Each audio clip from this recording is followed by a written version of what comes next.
And in the Financial Times, Iran's president has called for an end to the war with the United States as cost of living pressure derived from the conflict continues to impact the nation.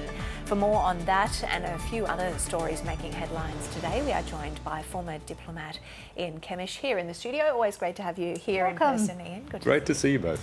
So what's coming from the Iran's president is he's basically saying, let's end this while we are, in his description, in a position of strength. Yeah, in a position of strength and dignity.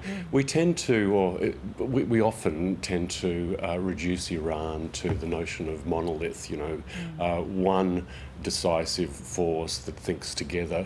But in fact, there are divisions, naturally enough, in the leadership about how to manage all of this.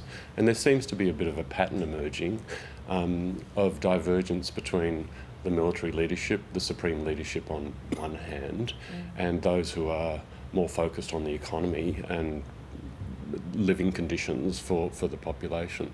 It's an interesting sign. It comes after a range of other economic leaders within Iran have made somewhat similar aligned views. And it's interesting. It also comes, of course, after President Trump has made it pretty clear that he wants to go down the economic path in exerting extreme pressure, in his words, on Iran. So it'll be interesting to see how this plays out.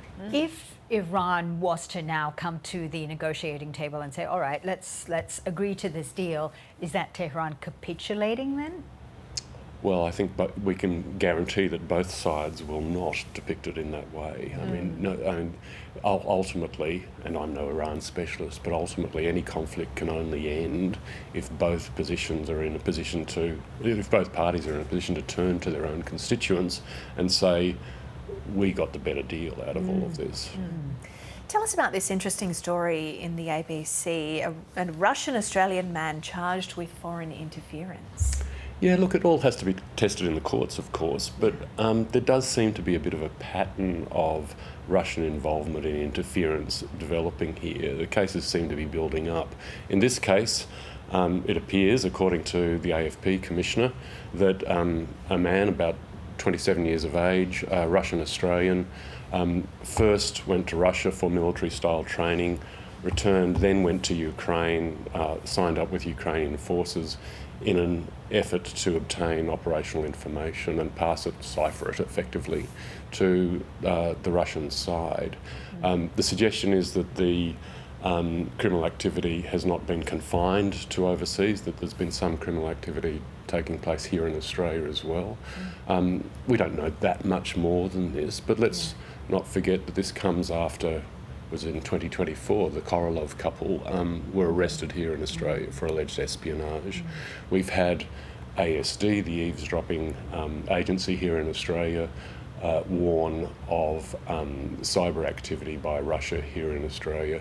There does appear to be there are suggestions of a pattern, let's put it that way. Yeah, I remember Mike Burgess, the ASIO director, had warned that there's a hive of spies from a particular unnamed country, and he said this in 2022. Do you think this actually speaks to the division that we're now seeing in Australian society and suspicion?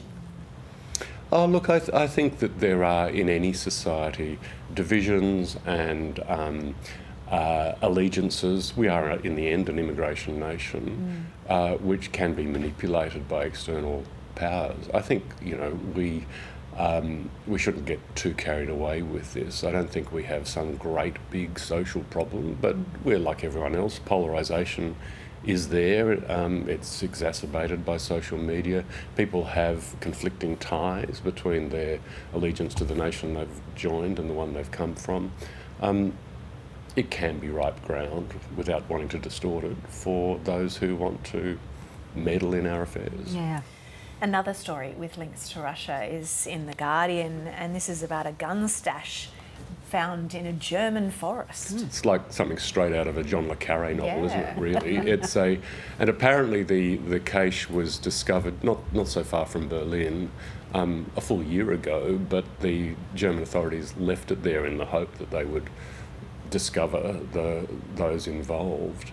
The news is broken, and so the German Interior Minister organise a very hasty press conference to talk about it. But they are seeking to extradite a man from Romania who's believed to be associated with this. There is some in-depth reporting in the German newspapers about potential plans for assassinations in Germany, including of drone manufacturers, people who are too supportive of Ukraine, opposition figures in exile. It may seem the stuff of spy thrillers, but there is clearly some element of truth in all of this, and there is clearly some element of pattern in all of this. So what we've experienced in our own way here in Australia is taking place in a much more significant way, of course, for Russia's near European neighbours. Yeah, it certainly does seem that way, doesn't it? Yeah. Ian, it's always great having you in the studio. Thank you so much for coming in and chatting with us. Lovely to see you.